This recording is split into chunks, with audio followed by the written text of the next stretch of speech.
जय हिंद सभी को। 7th क्लास में आप सभी लोगों का स्वागत है। मैं अमरजीत सर। देखिए आज की वीडियो के अंदर हम लोग चैप्टर नंबर 8 करने वाले हैं। इससे पहले मैंने टोटल जो है 7 चैप्टर अपलोड कर दिए हैं। जिन्होंने नहीं देखा वो चैनल की प्लेलिस्ट में जाकर बढ़िया तरीके से देख सकते हैं। आगे बात समझ में। देखिए आज के चैप्टर के अंदर टोटल 9 क्वेश्चन जो हैं, जो जितने भी क्वेश्चन थे टोटल 9 क्वेश्चन थे और वो सारे क्वेश्चन मैं आप लोगों को करवाने वाला हूँ। जितने भी पिक्चर्स हैं वो सारी चीज़ें देखेंगे और जिनको इससे पहले वाली वीडियोस अच्छी लगी हो तो प्लीज़ चैनल को सब्सक्राइब कर लें, वीडियो को लाइक जरूर कर दें। देखिए आप लोग वीडियो देखकर चले जाते हैं लेकिन सब्सक्राइब नहीं करते हैं तो गलत बात होती है ना।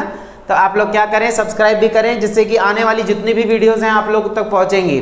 ग्रेजुएशन की जितनी भी वीडियोज़ मैं अपलोड करने वाला हूँ कुछ टाइम में और CBSE वाले बच्चों के लिए भी अपलोड करूंगा। जितने भी टॉपिक्स हैं ये सारी चीज़ें आप लोग के लिए बहुत ज़्यादा इंपॉर्टेंट होने वाली हैं। तो प्लीज़ चैनल को सब्सक्राइब आप लोग जरूर कर लें, ठीक है।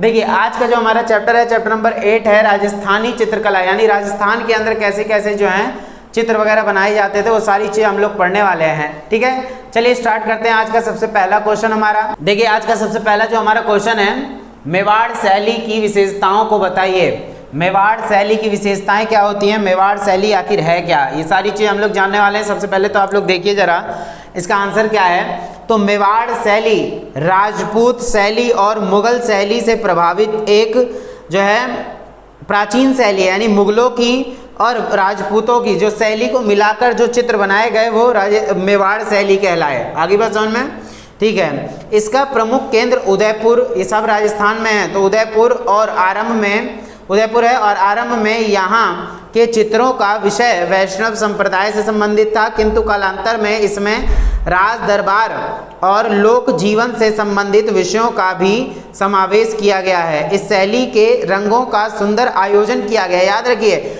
जो भी राजस्थानी शैली के अंदर जो चित्र बनाए गए वो काफ़ी चटक रंग के बनाए गए।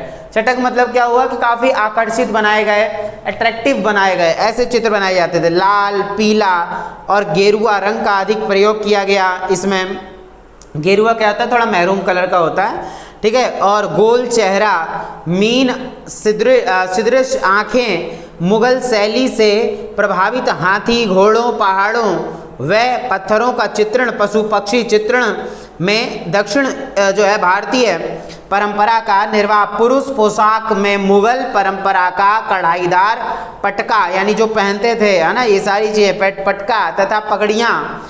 स्त्री पोशाक में पारदर्शी ओढ़नी, यानी जो आर पार दिखती है, जैसे आपने घूंघट काढ़ा तो आपका चेहरा भी दिखता है, तो पारदर्शी ओढ़नी आदि इस शैली की विशेषताएं। तो देखिए टोटली मिला के हमारे सामने एक बहुत सारे चित्र रखे गए हैं। तो पहला क्वेश्चन किसी एक चित्र के ऊपर नहीं है, वो सारी चित्रों के बारे में बता रखा है कि राजस्थानी कला आखिर है कैसी, तो इसमें क्या क्या चीज़ें हम लोग पढ़ने वाले हैं वो सारी चीज़ें यहाँ पे बताई गई हैं। आगे बात समझ में। चलिए अब जाइए आप यहाँ से, अब हम दूसरा क्वेश्चन देखते हैं। तो इसमें पहला चित्र आएगा हमारा कि ढोला मारूरा दूहा प्रेम कथा और उस पर आधारित लघु चित्र मेरू रागिनी का विवरण दीजिए। ढोला मारूरा दूहा आखिर ये है क्या, तो जरा ध्यान से सुनिए आप लोग। इसका चित्र देखिए सबसे पहले, कितना टेस्टी चित्र है। टेस्टी मतलब काफी सुंदर चित्र है देखिए जरा। तो ढोला मारूरा दूहा, ढोला मारू की प्रेम कथा। देखिए ढोला तो यहाँ दूल्हा को बोल रखा है, मारू जो है वो दुल्हन है, ढोला दूल्हा, ढोला ढूल कितना अजीब बजा रहा है ना। ढोला जो है वो दूल्हा को बोला गया, मारू जो है वो किसको बोला गया, इस जो दुल्हन है उसको। तो यह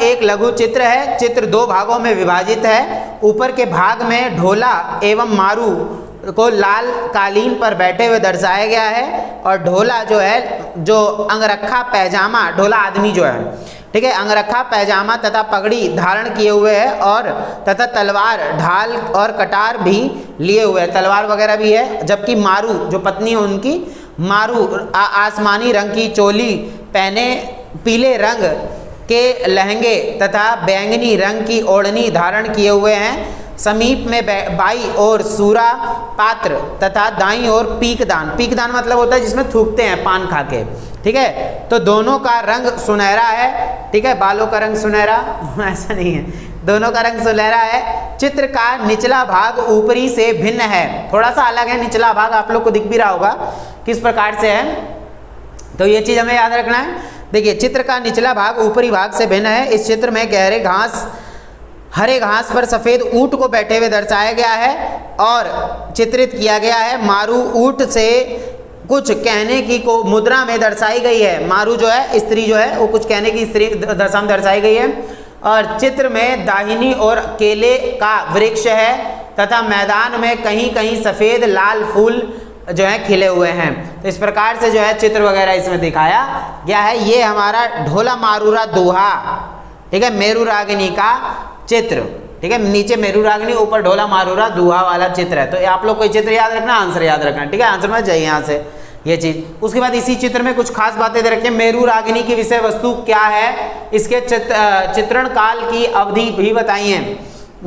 देखो है ना कितना अजीब हो रहा है ना, बताइए। तो मेरू रागिनी एक लघु चित्र है, ठीक है, जिसका विषय वस्तु ढोला मारू की कथा है। यह मेवाड़ शैली पर आधारित है, ये मेवाड़ शैली पर बना हुआ है। इसका चित्रण काल 1650 ईस्वी है और चित्रकार जो है कब बनाया गया था चित्र, 1650 में। और चित्रकार जो है साहिबदीन, किसने बनाया था, साहिबदीन ने इसे बनाने में कागज, जल रंग यानी वाटर कलर तथा ब्रश का प्रयोग किया है। यह चित्र जो है राष्ट्रीय संग्रहालय नई दिल्ली में संग्रहित है। देश के हमारे राजधानी दिल्ली के संग्रहालय में संग्रहित है मेरू रागिनी का चित्र, ढोला मारूरा दोहा का चित्र। आगे बात समझ में, चलिए आंसर में जाइए यहाँ से ये चीज। अब आ जाता है नेक्स्ट क्वेश्चन, किशनगढ़ शैली के विषय में। ये सब राजस्थान की बात हो रही है तो ये सब नाम आ रहा है। किशनगढ़ की बात करते हैं। किशनगढ़ शैली के विषय में आप क्या जानते हैं, संक्षेप में बताइए। देखिए, तो जयपुर की हम यहाँ बात करें, किशनगढ़ की बात हो रही है। जयपुर के समीप किशनगढ़ जो है रियासत वल्लभ संप्रदाय का केंद्र था। वल्लभ संप्रदाय रहता था, यहाँ समूह रहता था लोगों का, जहाँ राजा किशन सिंह जो है के समय यह शैली के नाम से विख्यात हुई। प्रारंभ में उस शैली का विषय वस्तु दरबार और शिकार का था, किंतु बाद में इस शैली में राधा कृष्ण तथा तत्कालीन उत्सवों का अच्छा चित्रण जो है किया गया। राधा कृष्ण का चित्र दिखाया गया इनमें, ठीक है। और इस शैली की विशेषताएं हैं स्त्रियों की कमानीदार भौहें यानी बहुत पैनी भौहें, लंबे खींचे हुए नेत्र, इस तरीके से खींचे हुए नेत्र, ठीक है। अरे क्या हो गया, आंखें हैं वो हो गया, ठीक है। उसके बाद लंबी गर्दन लंबी है दिखाई गई है। और लयात्मक उंगलियां जो है लयात्मक तरीके से दिखाई गई हैं। और मिश्रित रंगों के स्थान पर लाल, हरे और पीले रंगों पर अधिक बल दिया गया है। और निहाल चंद्र द्वारा बनाई गई चित्र बणी थणी इस शैली की प्रसिद्ध चित्र है। बणी थणी का चित्र आप लोग देख सकते हैं किस प्रकार से बनाई गई है, किस तरीके से इनकी नैन हो गए, आंख हो गई खींची हुई हैं, आईब्रो खींची हुई है ना, इस प्रकार से बहुत सुंदर चित्रण किया गया है। आपको लोग को दिख गया होगा, ये चीज हमें याद रखना है। आगे बात समझ में, कितना सुंदर दृश्य है, वाह मजा आ जाए। अगर ये सारी चीजें देखकर भी आप लोग चैनल को सब्सक्राइब ना करें फिर गलत बात है, ठीक है। आप लोग के लिए बहुत मेहनत करनी पड़ती है, हर चीज इसमें लाना पड़ता है ना। चलिए, तो आप लोग बस थोड़ा सा ना सपोर्ट करें, चैनल को सब्सक्राइब कर दें और वीडियो को लाइक जरूर कर दें, ठीक है। अच्छा लगे तो कमेंट भी आप लोग कर दिया करें, ठीक बा। चलिए अब आ जाते हैं नेक्स्ट क्वेश्चन पे, आंसर मर जाइए, ठीक है। नेक्स्ट क्वेश्चन है हमारा, राधा और कृष्ण एक दूसरे को पान देते हुए चित्र किस शैली पर जो है किस शैली पर आधारित है, चित्र का वर्णन करें, अपने शब्दों में बताएं। तो राधा और कृष्ण के बारे में पान देते हुए क्या बता रखा है, देखिए जरा ध्यान सुनिएगा। तो निहाल चंद्र द्वारा चित्रित राधा और कृष्ण एक दूसरे को पान देते हुए किशनगढ़ शैली पर आधारित हैं। इस चित्र में राधा और कृष्ण एक दूसरे को पान अर्पित कर रहे हैं। दोनों एक चकोर पलंग पर जो है बैठे हुए दर्शाए गए हैं, ठीक है, पर बैठे हैं जिस पर सफ़ेद चादर बिछी हुई है। समीप में दासी पान लेकर बैठी है और इसके अतिरिक्त 2 दासियां दाहिनी ओर और 2 बाईं ओर, 4 दासियां खड़ी हैं। ये तो आप लोग को चित्र में दिख ही रहा होगा। देखिए मैं इसलिए चित्र सामने रखता हूँ ताकि आप लोगों को क्लियर हो जाए। आगे बस में ये चीज़ याद रखें। चित्र में एक दासी को अध लेटी मुद्रा में दर्शाया गया है। एक व्यक्ति बांसुरी बजा रहा है और जबकि दूसरा व्यक्ति एक पतली छड़ी लिए हुए बैठा है। और कृष्ण के सिर पर राजशाही पगड़ी बंधी है, जबकि राधा के बाल खुले हैं और सिर ओढ़नी से ढकी हुई है। राधा के सर जो है ओढ़नी से ढका हुआ। निहाल चंद्र ने अपनी इस कलाकृति के अद्भुत प्रतिभा का प्रदर्शन किया है और इस चित्र में चित्रकार ने प्रकृति चित्रण बड़े सुंदर और आकर्षक रूप से दर्शाया है। यानी प्रकृति का भी दृश्य बहुत अच्छे तरीके दिखा रखा है।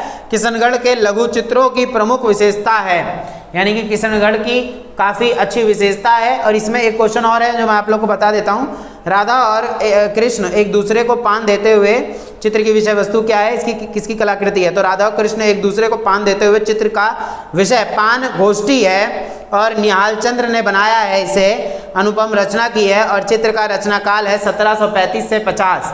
1735 से 50 में चित्र बनाया गया राधा कृष्ण का और चित्र का आकार 42 × 25 सेंटीमीटर है। 42 × 25 सेंटीमीटर है। आप लोग को ये सारी चीज़ें याद रखनी है। आगे बात समझ में, चलिए आंसर में जाइए यहाँ से। उसके बाद नेक्स्ट क्वेश्चन आ रहा है हमारा, जयपुर शैली की विशेषताओं का उल्लेख कीजिए। आखिर ये जयपुर शैली क्या है? हम राजस्थान की बात करें तो जयपुर तो भाई उसको कैसे भूल सकते हैं। देखिए जरा, तो मुगल शैली अपने स्थानीय परिवेश के साथ जयपुर शैली के रूप में प्रकाश में आई। इसका कारण था कि मान सिंह को मुगल चित्र भेंट में मिले थे। देखो मान सिंह को मुगल चित्र जो है ना भेंट में दिए गए थे। इस शैली का युग 1600 से 1900 ईस्वी में माना गया। यानी कि जयपुर शैली की हम बात कर रहे हैं। यहाँ पे देखिए कौन सा चित्र आएगा वो भी बताता हूँ मैं। जयपुर शैली के चित्रों में व्यक्ति तथा श्रृंगार का सुंदर समन्वय है। व्यक्ति का बहुत सुंदर श्रृंगार किया गया है, औरतें हैं, पुरुष है, सबका श्रृंगार है। कृष्ण लीला, रागिनी, रास लीला के अतिरिक्त शिकार तथा हाथियों की जो है लड़ाइयों के अद्भुत चित्र इस शैली में बनाई गई हैं और मानव की जो आकृतियां बनाई गई हैं उनमें चेहरा गोल बनाया गया, यानी चेहरा कैसा बनाया गया? गोल बनाया गया है। और इसके अतिरिक्त नारी पात्रों का चोली, कुर्ती, दुपट्टा, गहरे रंग का घेरढाल लहंगा तथा कहीं कहीं जूती पहने जो है चित्रित किया गया है। इस प्रकार से जो है यहाँ पे आपको चित्रण देखने को मिल जाएगा। तो ये तो जयपुर शैली होगी जिसमें बहुत सारे चित्र वगैरह एक साथ दिखाए मैंने। आगे बात समझ में, ये चीज़ हमें याद रखना है, ठीक है। उसके बाद इसी में आ रहा है नेक्स्ट क्वेश्चन कि जयपुर राजस्थानी शैली के अंतर्गत चित्रकूट में राम भरत चित्र पर प्रकाश डालिए। अब हम जरा ये वाला क्वेश्चन देख रहे हैं 7वां। राम भरत का जो मिलन हुआ, राम भरत का चित्रकूट में क्या दिखा रखा है? देखिए चित्रकूट में राम भरत चित्रकार गुमान की कलाकृति है। किसने बनाया है? ये गुमान ने। और यहाँ चित्र रामायण का एक प्रसंग है। यह चित्र क्या है? रामायण का एक प्रसंग है। इस चित्र में राम और भरत के मिलन को मार्मिक रूप से दर्शाया गया है। कुटी के पीछे ऊंचे पहाड़ और घने वृक्ष दिखाई दे रहे हैं इस चित्र के अंदर, और मैदान के चारों ओर स्त्री और पुरुष तथा ऋषि मुनि लाल रंग की धोती पहने हुए स्त्रियां स्वच्छ और श्वेत साड़ी में दिखाई गई हैं। चित्र में प्रकृति चित्रण बड़े सुंदर ढंग से किया गया है। प्रकृति का सुंदर चित्रण जो है इसके अंदर जो है किया गया है। आगे बात समझ में, ये चीज़ हमें याद रखना है। चलिए, तो प्रकृति भी दिखा रखी है। उसके बाद आ रहा है बड़ी थड़ी का चित्र की विशेषताओं पर प्रकाश डालिए। बड़ी थड़ी का चित्र क्या है? आप लोग जरा ध्यान से देखिएगा इसको, बड़ी थड़ी का चित्र। तो किशनगढ़ की जो है अनेक सुंदर कलाकृतियों में उपयुक्त चित्र बड़ी थड़ी अपना एक विशेष महत्व रखती है और चित्रकार निहाल चंद्र की यह सबसे विशेष कलाकृति मानी जाती है। इस चित्र की उल्लेखनीय विशेषता यह है कि लंबी छरहरी अभी मैंने दिखाया था ये चित्र, ठीक है, अति सुंदर और एक चश्म साइड फेस, यानी कि देखो गोल चेहरा तो नहीं दिख रहा, जैसे मैं आप लोग के सामने खड़ा हूँ तो आधा फेस दिख रहा होगा, साइड फेस होता है ये, ठीक बा। चलिए, तो ये चीज़ें और जो है और लंबी बाहों आदि, बाह का एक ब्लाउज आदि इत्यादि चित्रों में आवश्यकता अनुसार सभी रंगों का प्रयोग किया गया है। बड़ी थड़ी के मुस्कान की तुलना लियोनार्दो दा विंसी के प्रसिद्ध चित्र मोनालिसा से किया गया है। आगे बस मोनालिसा से इनकी जो है तुलना की गई है, ठीक बात। चलिए आंसर में जाइए यहाँ से। चलिए लास्ट चित्र है हमारा, लास्ट क्वेश्चन है राजस्थानी लघु चित्र। लघु मतलब छोटे चित्र होते हैं। लघु चित्र किन किन विषयों पर बनाए गए हैं? राजस्थानी चित्र किन किन विषयों पर बनाए गए? तो जरा आंसर देखिए। राजस्थानी लघु चित्रों में अनेक विषयों को समाहित किया गया है, जैसे राम कृष्ण की लीलाएं, महाभारत, दुर्गा सप्तशती, भगवत पुराण, शिव पार्वती, राग रागिनी, ऋतुएं, नौरस, गीत गोविंद, नायिका भेद, प्रेम कथाएं, होली, दिवाली, दशहरा, शशि, जुलूस, गढ़गौर, का जुलूस, नौका विहार, साधु संत तथा बाजार हाट इत्यादि, ये सारी चीजें आप लोग को इसमें चित्र वगैरह दिखा रखे हैं। एक बार मैं सारे चित्र आप लोग के सामने रख रहा हूँ, आप लोग जरा इसको ढंग से देखें। यही हमारे राजस्थानी चित्रकला के अंदर आएंगे और इन्हीं को आपको बढ़िया तरीके से पढ़ना है, ठीक है। चलिए आंसर महाराज या चित्र महाराज जाइए यहाँ से, ठीक बा।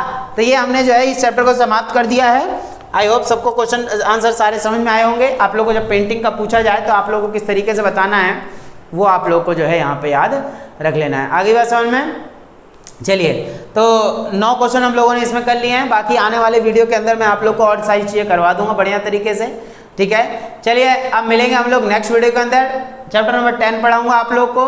10 नहीं, चैप्टर नंबर 9 होगा, ठीक है। चलिए, तो नेक्स्ट क्लास के अंदर मिलते हैं। आप लोग चैनल को सब्सक्राइब जरूर कर दें, वीडियो को लाइक जरूर कर दें, ठीक है। जय हिंद, जय भारत।